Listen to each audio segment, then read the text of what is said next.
Very good morning વિદ્યાર્થી મિત્રો. હું ગૌરવ ભટ્ટ ધોરણ 10 અને ધોરણ 12માં ગુજરાતી મીડિયમ અને ઇંગ્લિશ મીડિયમમાં ગુજરાતી વિષયનો અભ્યાસ કરાવું છું. આજે ધોરણ 10 ગુજરાતીનું 7મું કાવ્ય આપણે ભણવા જઈ રહ્યા છીએ. તમને ખબર છે કે પાર્ટ 1 અને પાર્ટ 2 7મા કાવ્ય માટે આપણે પૂરા કરેલા છે. જેમાં પાર્ટ 1માં છે એ કવિ પરિચય પૂરો કરેલો હતો, જેમાં કવિની વિશે વિગતો મેળવી હતી. પાર્ટ 2માં કવિ પરિચયનું રિવિઝન કરાવી અને 5 કે 7 લીટી છે, 4 કે 5 લીટી છે કાવ્યની સમજાવી હતી, અને અમુક અંડરલાઇન કરાવવાનું હતું એ મેં તમને અંડરલાઇન પણ કરાવી દીધું હતું. બરોબર છે. આજે પણ થોડુંક રિવિઝન કરી અને પછી કાવ્ય આપણે આગળ વધારીએ છીએ. કાવ્યમાં તમને કાંઈ ન સમજાય તો તમે મને પૂછી શકો છો. મેં તમને કાવ્યનો કવિ પરિચય આપતી વખતે પણ કીધું હતું કે આ કાવ્ય ઉપરથી છે ગુજરાત વિશેનો છે એ નિબંધ પૂછાઈ શકે. ગરવું ગુજરાત છે, બરોબર છે. ગુજરાત એટલે ગુજરાત અથવા ગુજરાતને લગતો કોઈ નિબંધ પૂછાઈ શકે. બરોબર છે. કાવ્યનો પ્રકાર મેં તમને કીધેલો હતો. બરોબર છે. એ બધી વિગતો આપણે કાવ્યની શરૂઆતમાં ભણેલા હતા. કવિનું નામ છે એ શું હતું એની વિગતો પણ આપણે છે એ શરૂઆતમાં જોઈ ગયા છીએ કે કવિનું નામ છે એ વિનોદ જોશી હતું. અને વિનોદ જોશી છે એ ગુજરાતી ભાષા ભવનના અધ્યક્ષ તરીકે છે એ કામ કરતા હતા. વિનોદ જોશી ગુજરાતી ભાષા ભવનના અધ્યક્ષ તરીકે કામ કરતા હતા. અને સાથે સાથે એ પોતે રહેતા ક્યાં હતા તો કે વતન બોટાદ છે. પછી એમને કાવ્યનો પ્રકાર ગીત છે. બરોબર છે. પછી એમને જે મહત્ત્વના કાવ્ય સંગ્રહ લખ્યા છે એ કાવ્ય સંગ્રહનું નામ છે ઝાલર વાગે જૂઠડી, શિખંડી, તૃણનીલ તુંડિકા. આ બધા એમના કાવ્ય સંગ્રહ છે. કાવ્ય સંગ્રહ કયા છે તો કે ઝાલર વાગે જૂઠડી, તૃણનીલ તુંડિકા અને શિખંડી. બરોબર છે. પછી એના વિવેચન ગ્રંથોની પણ વાત કરી છે. અભિપ્રેત છે, નિવેશ છે. બરોબર છે. એ બધા એના અભિપ્રેત ગ્રંથો છે. પછી એમને જે એવોર્ડ મળેલો છે એની વિશે પણ વાત કરેલી છે. બરોબર છે. મેં તમને કાવ્યની વાત કરતો હતો ત્યારે પણ કીધેલું હતું કે ગુજરાતનો 1600 કિમી લાંબો દરિયા કિનારો છે. બરોબર છે. 1600 કિમી લાંબો દરિયા કિનારો ગુજરાતને જ મળેલો છે. બરોબર. મહારાષ્ટ્રમાં તે દરિયા કિનારો તો છે જ તે. બરોબર. મહારાષ્ટ્રમાં પર્વત પણ છે, પણ મહારાષ્ટ્રમાં છે એ રણ નથી. બરોબર. પછી હિમાચલમાં પર્વત છે. બરોબર. ત્યાં દરિયોય નથી કે ત્યાં રણ પણ નથી. બરોબર છે. પછી રાજસ્થાનમાં છે એ રણ છે, પર્વતેય છે, પણ ત્યાં દરિયો છે નહીં. બરોબર. એમ પંજાબમાં છે એ દરિયો નથી. બરોબર છે. પર્વત કદાચ એકાદ હોઈ શકે, રણનો થોડોક ભાગ હોઈ શકે, પણ છે ત્યાં દરિયો ત્યાં છે એ રણ નથી. બરોબર. એ બધી વિગતોમાં ગુજરાતની વિશિષ્ટતા કઈ તો 1600 કિમી લાંબો દરિયા કિનારો છે. બરોબર છે. 1600 કિમી લાંબો દરિયા કિનારો છે. રણ છે, ડેઝર્ટ જેને કહેવાય, રણ છે, પર્વત છે. બરોબર છે. પછી પર્વત છે, રણ છે, જંગલ છે. બરોબર. આ બધી વિશિષ્ટતાથી છે એ ગુજરાતને હર્યું ભર્યું બનાવ્યું છે. ગુજરાતમાં મોટે ભાગે આપણે જોઈએ ને તો વેપારી પ્રજા બહુ થઈ છે. વેપારી પ્રજા. તમે વિચારશો કે જુનાગઢના ચોરવાડમાં જન્મેલા ધીરુભાઈ અંબાણી કે એની પેઢી, ધીરુભાઈ અંબાણી એ જે પેઢી વિકસાવી, બરોબર, રિલાયન્સ નામની કંપની વિકસાવી, એની પાછું છે પબ્લિકમાં એ વસ્તુ છે કરી પણ બતાવી કે એનું લોકોમાં નામ પણ છે એ ધીરે ધીરે ઊભું થયું અને અત્યારના ભારતની મોટી કંપનીઓમાં એનું નામ ગણાય છે. બરોબર. રિલાયન્સનું હોત તો ભારત પાસે બીજું શું હોત એવું વિચારીએ તો પણ છે એ આપણે ખરેખર થોડું ઘણું આપણને એમ થાય છે કે રિલાયન્સે આપણને ઘણું બધું આપ્યું છે. પછી ગુજરાતના બે વ્યક્તિ, સરદાર પટેલ અને બીજા ગાંધીજી. હું એવું નથી કહેતો કે બીજા કોઈ વ્યક્તિઓ છે આઝાદીની લડતમાં ન હતા, પણ આઝાદીની લડતને અહિંસાનો માર્ગ બતાવનાર વ્યક્તિ ગાંધીજી, એનું પણ છે વિદેશમાં ડંકો વાગે છે, આખી દુનિયામાં ડંકો વાગે છે. એની ઉપર આફ્રિકાનું આઝાદીની લડાઈમાં નેલ્સન મંડેલા પણ ચાલેલા. બરોબર. હવે આઝાદી મેળવી એનાથી કોઈ ફાયદો ન થાત જો દેશનું એકીકરણ ન થયું હોત. બરોબર છે. 562 કે 563 રજવાડાઓ છે, 562 કે 563 રજવાડાઓ છે, એ રજવાડાઓ જો એક ન થયા હોત તો છે ભારતને આઝાદી મળી એનો કોઈ ફાયદો ન થાત. એ ટુકડામાં વહેંચાઈ જાય. જુનાગઢ જવું હોત તોય તે વિઝા લઈને જવું પડત, હૈદરાબાદ જવું હોત તોય વિઝા લઈને જવું પડત, કાશ્મીર જવું હોત તોય વિઝા લઈને જવું પડત. બરાબર, આવી સ્થિતિ ન આવે એટલા માટે આપણા તે ગુજરાતના સરદાર પટેલ કે જેને છે આપણું નામ છે એ સાચવ્યું છે. બરાબર છે. તો આવા ઘણા બધા છે એ વ્યક્તિઓ ગુજરાતના છે કે ગુજરાતનું સ્થાન છે. અને ઉદારતામાં કૃષ્ણકુમાર સિંહજી બરાબર, કે જેને પોતાનું રાજ્ય 1 રૂપિયાની ટોકન મનીથી પોતાનું રાજ્ય છે એ સરદાર પટેલના હવાલે કરી દીધું. બરાબર છે. એનું વર્ણન પણ એ બાબતનો ગર્વ લેવાનું પણ છે એ ગુજરાત કરી શકે. પણ ગુજરાત છે એ ગુજરાતીઓનો ગર્વ લેતું નથી, પણ એ પોતે ભારત માતાનો પુત્ર હોય ને, ભારતનો પુત્ર હોય એ બાબતનું ગર્વ લે છે. એ જ તે કાવ્યની વિશિષ્ટતામાં દર્શાવ્યું છે. એટલે ગુજરાતની જરૂર, ગુજરાતની વાત, ગુજરાતને છેલ્લે સુધી છે ગુજરાતને છેલ્લે સુધી છે ધબકતું રાખવાનું કામ છે. ગુજરાતમાં રહેલું લોકોનું ડીએનએ બરાબર છે કે ખુમારી જે કહેવાય. બરાબર છે. એક કહેવત હતી 2001માં ધરતીકંપ આવ્યો. બરાબર છે. 2001માં ધરતીકંપ, 2002માં તે છે દંગા ફસાદ થયું, એમાંથી ગુજરાતને બેઠું થયું. એટલે કહી શકાય કે આપત્તિને અવસરમાં બદલી નાખે તેને ગુજરાતી કહેવાય. આપત્તિને અવસરમાં બદલી નાખે તેને ગુજરાતી કહેવાય. બરાબર, હું ફરી વાર લખી દઉં. આપત્તિને અવસરમાં બદલી નાખે તે એટલે ગુજરાતી. આપત્તિને અવસરમાં બદલી નાખે એટલે તે એટલે ગુજરાતી. બરાબર છે. હવે ગુજરાતીની બીજી વાત આપણે કરીએ, થોડી ઘણી હજી વાત કરીએ ગુજરાતીની. તો ગિરનાર જેનો ભાતી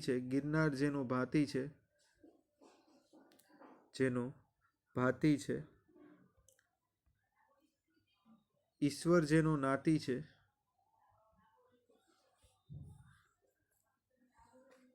ત્યારે લાગે કે ઈશ્વર પણ ગુજરાતી છે. બરાબર.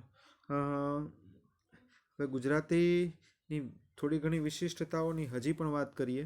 બરાબર છે.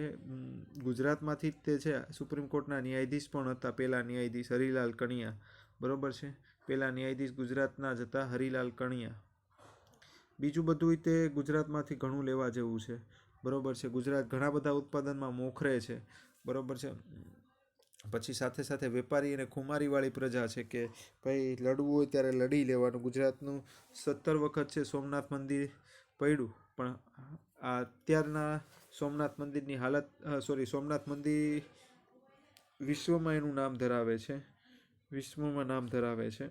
બરાબર. તો ગુજરાતમાં એ પણ તાકાત છે કે વારંવાર પાડશો, વારંવાર બેઠા થશો. ઓલું કહેવાય ને, પંક્તિ છે, રાખમાંથી પણ અમે બેઠા થશું. એવી આવડત છે એ ગુજરાતી લોકોમાં છે. બરાબર છે. દુનિયાના આમ કહેવાય ને કે ઓલું કહેવાય ને એની માટેનું છે કે જ્યાં જ્યાં વસે એક ગુજરાતી, જ્યાં જ્યાં વસે એક ગુજરાતી, ત્યાં સદાકાળ ગુજરાત. જ્યાં જ્યાં વસે એક ગુજરાતી, ત્યાં સદાકાળ ગુજરાત. આ ગુજરાતની વિશિષ્ટતા છે મારા ભાઈ. બરાબર છે. ગુજરાતમાં સારામાં સારા ચંદ્રકાંત બક્ષી જેવા બરાબર લેખક, ચંદ્રકાંત બક્ષી છે, ગુણવંત શાહ છે. બરાબર છે. એવા લેખકો થઈ ગયા છે. બરાબર. પછી અદાણી અને રિલાયન્સ જેવી પેલી કંપનીઓ થઈ ગઈ છે. બરાબર છે. પછી બીજું તે ઘણી બધી આપણે ઉદાહરણો લઈ શકીએ કે ગુજરાત શા માટે પ્રખ્યાત છે, ગુજરાતનો શા માટે ઉપયોગ, ગુજરાત છે એ લોકોમાં શા માટે લોકોના દિલમાં સ્થાન પામેલું છે. બધાને પોતાનું વતન, પોતાનું રાજ્ય, પોતાની જગ્યા માટે ગર્વ તો હોય છે, પણ ગુજરાતના લોકોને ગુજરાત માટે ખાસ ગર્વ હોય છે. એક વાત યાદ રાખજો, દુનિયામાં વધુ ફરનારી પ્રજામાં, દુનિયામાં વધુ ફરનારી પ્રજામાં ગુજરાત મોખરે આવે અથવા ગુજરાત આગળ પડતું સ્થાન ધરાવે છે એટલે યાદ રાખજો કે ગુજરાત છે એને ખરેખર લોકોમાં પોતાનું નામ રાખ્યું છે. ગુજરાત છે એ ખરેખર છે એ કહીએ તો કે ગુજરાતને વિશ્વમાં સ્થાન અપાવનાર ગુજરાતમાં એવા લોકો પણ પાયકા છે. અત્યારના સંતની વાત કરીએ, બરોબર છે, તો મોરારી બાપુ છે, બરોબર, એવા ઘણા બધા સંત પણ છે ગુજરાતના. ગુજરાતને આમ તો સદીઓથી ગુજરાતનું અસ્તિત્વ છે, પણ 1960, બરોબર, એનો ખરેખર સ્થાપના દિવસ છે ગુજરાતનો. 1 મે 1960. ઓલું પંક્તિ છે ને, જય સોમનાથ, જય સોમનાથ, જય દ્વારકા, જય બોલો વિશ્વના નાથની.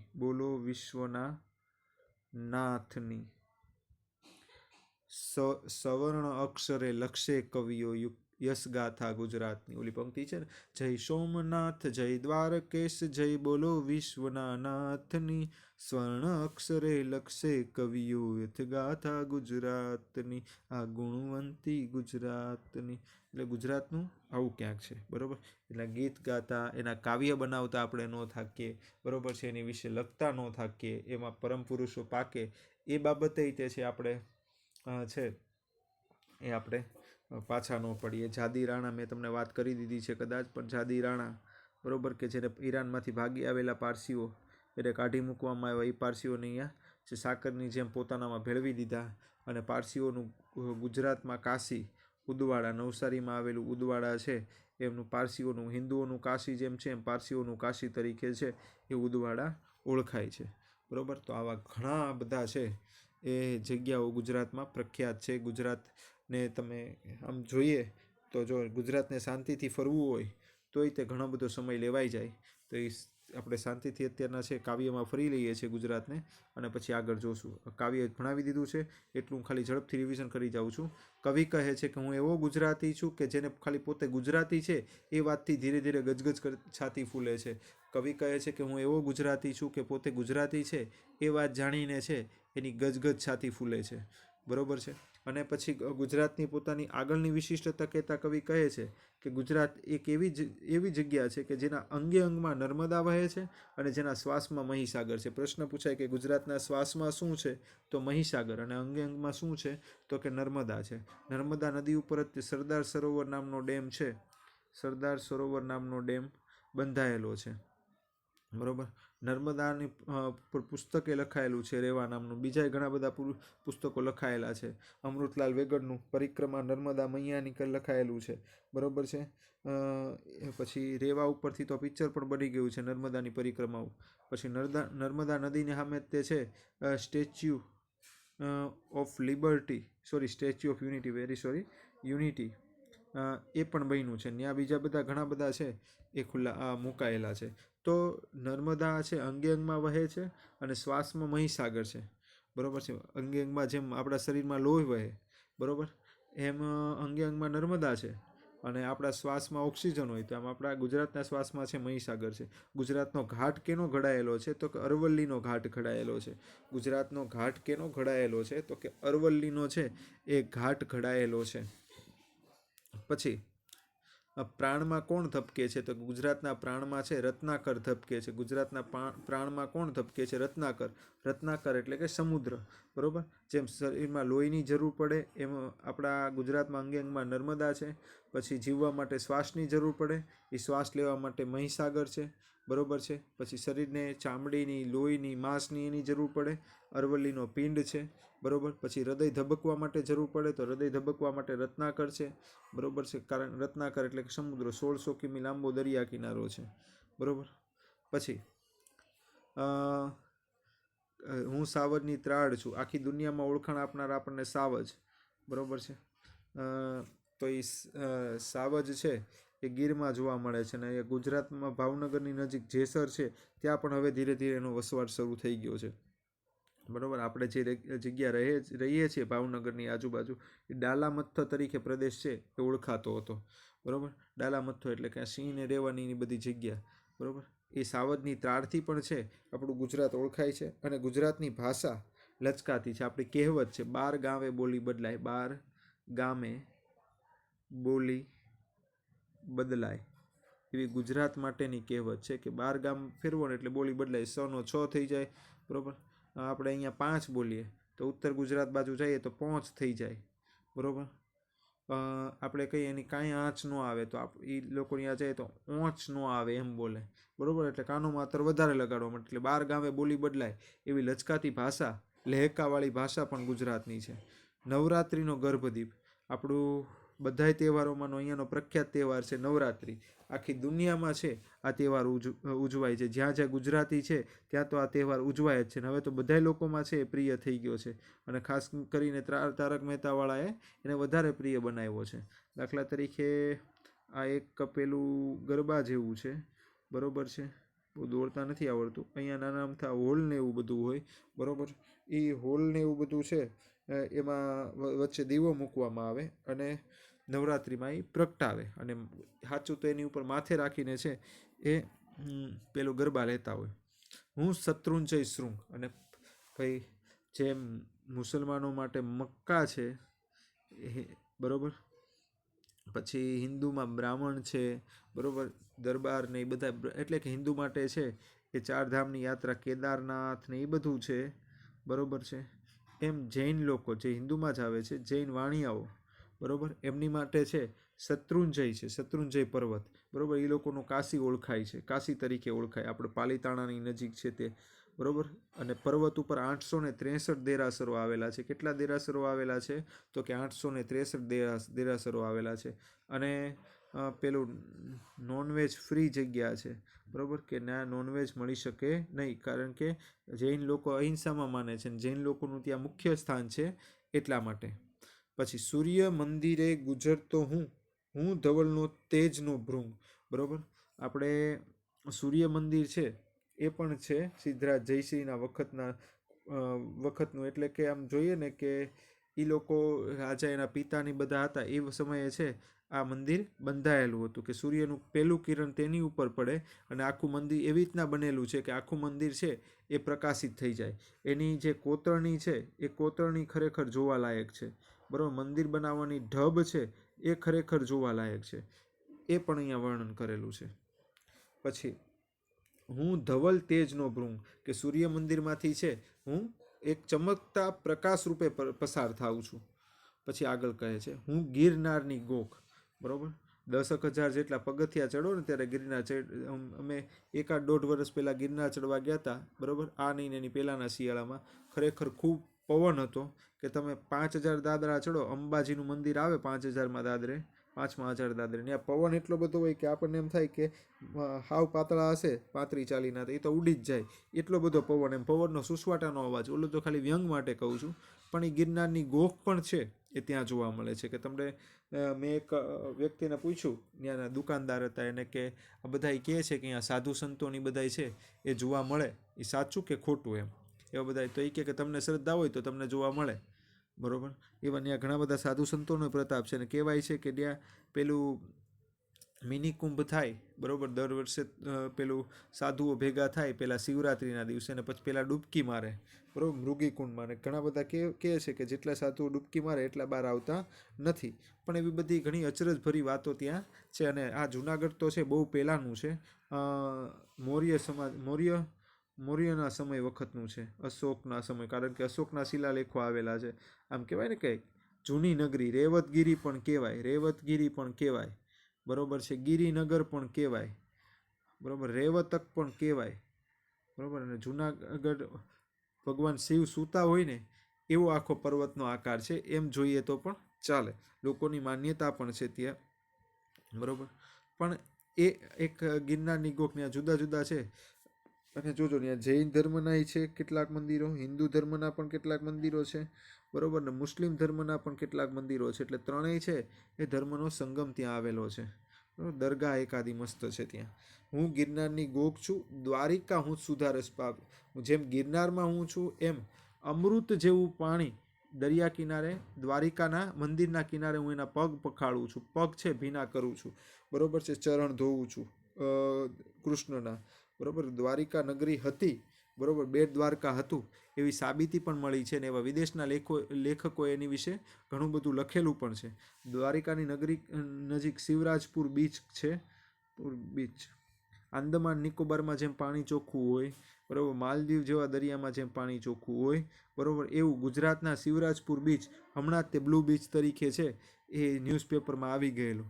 તો એ પણ છે એ હું છું. આવું બધું ને ખાલી હું એમ કહું છું કે દ્વારિકા એટલે કૃષ્ણની દ્વારિકાને છે હું પાણીરૂપી અમૃત પાઉં છું, એ હું જ છું ગુજરાત, એમ કહે છે. દુહાછનની રમઝટ, બરાબર. આપણા ગુજરાત શેની માટે ઓળખાય છે?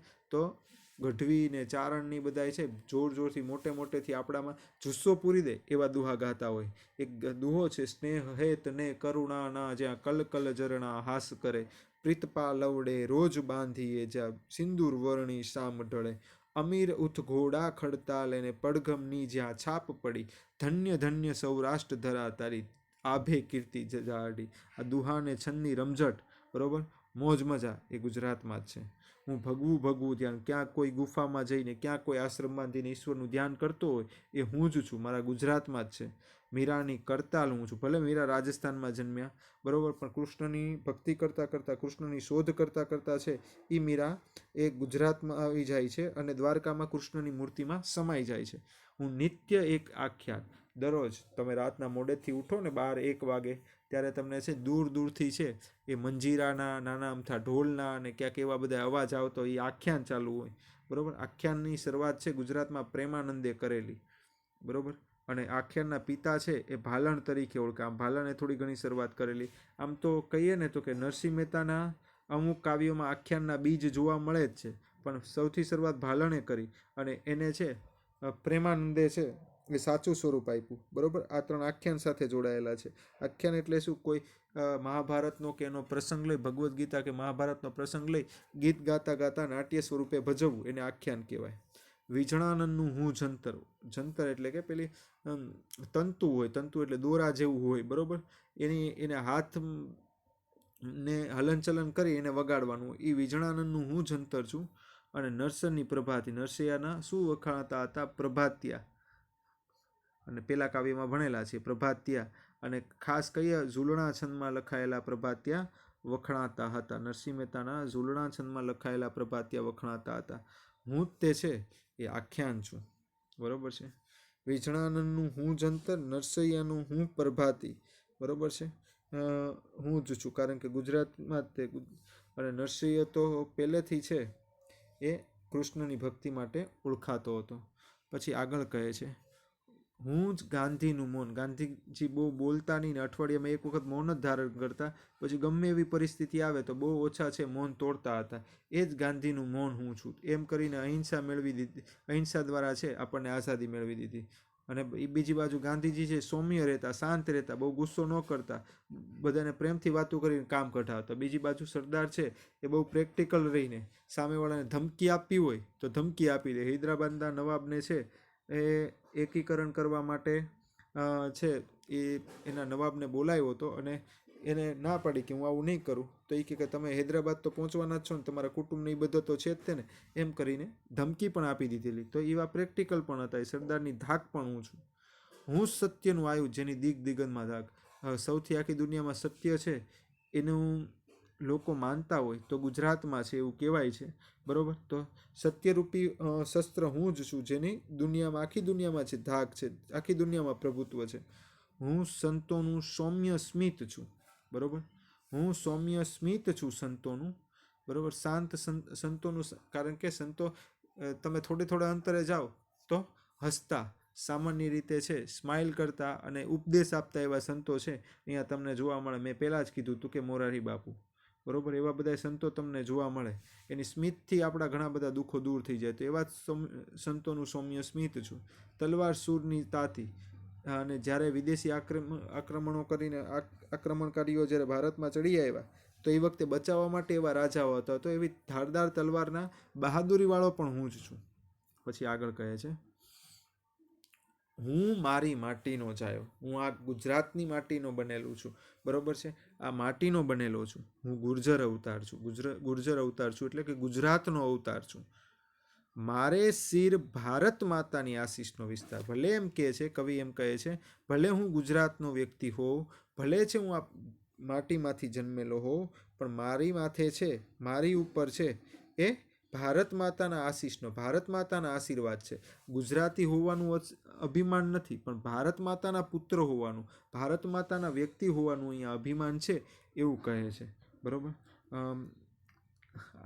જય મહારાષ્ટ્ર અને એવું બધું નહીં, પણ મેં બહુ ઓછા લોકોને સાંભળ્યા છે જય ગુજરાતી એમ કરીને, બરાબર. વંદે માતરમ, જય હિન્દ કેવા શબ્દો બોલેલા મેં ઘણા બધાને સાંભળ્યા છે, બરાબર. આપણી ઘણી બધી પ્રજા છે, બરાબર, લડાયક વૃત્તિવાળી છે, પણ બને ત્યાં સુધી લડે નહીં, બને ત્યાં સુધી વેપાર કરી જાણે એવી પ્રજા છે, બરાબર. આપણે ગુજરાતની કહેવત છે, આલિયાની ટોપી માલ્યાને પહેરાવે ને માલ્યાની ટોપી આલિયાને પહેરાવે, એમ કરીને ધંધો કરી આપે, એને છે ગુજરાતી કહેવાય છે, બરાબર. તો ગુજરાતીનો અર્થ છે પછી મારે શિર ભારત માતાની આશીષનો વિસ્તાર. કવિ કહે છે કે હું આ ગુજરાતમાં જન્મેલો છું, ગુજરાતનો અવતાર છે, બરાબર. તોય તે મને હંમેશા અભિમાન કેનું રહેલું છે, તો કે ભારત માતાનું રહેલું છે, ભારતનો પુત્ર છું, ભારત માતાનો પુત્ર છું, એ બાબતનું મને છે અભિમાન રહેલું છે. આ કવિ ઉપરથી છે ગુજરાત મહાજાતિ એ તમને નિબંધ તરીકે પૂછાઈ શકે, બરોબર છે. છેલ્લે કહે છે હું કેવળ હું હોઉં છતાં, હું ફક્ત ગુજરાતી જ છું છતાં હું સદા મહાજાતિ છું. કારણ કે ગુજરાતની મહાજાતિ એટલા માટે છે, ફક્ત એ ભાવનગરનો વ્યક્તિ છે એ ભાવનગરમાં જ ન ઓળખાય, આખી દુનિયામાં ઓળખાય, બરોબર. ગુજરાતનો વ્યક્તિ કાં તો ઝીરો હોય કાં તો હીરો હોય, યાદ રાખવું. ગુજરાતનો વ્યક્તિ છે કાં તો ઝીરો હોય કાં તો હીરો હોય, બરોબર. એને વચ્ચે રહેતા નથી આવડતું કે કન્ફ્યુઝ રહેતા નથી આવડતું, એવા ગુજરાતના તારલાઓ અહીંયા પડેલા છે. તો એનું ગુજરાતનું વર્ણન છે અહીંયા કરેલું છે. હવે પછીના લેક્ચરમાં છે હું તમને હોમવર્ક લખાવી દઈશ, પ્રશ્નો ટીક કરાવી દઈશ. થોડી વધારે વાત કરવામાં છે એ મારે તમને એ થોડું બાકી રહી ગયું છે. પાર્ટ 3 પાર્ટ 4માં 10 મિનિટમાં આ બધું કરાવી દઈશ. Thank you very much.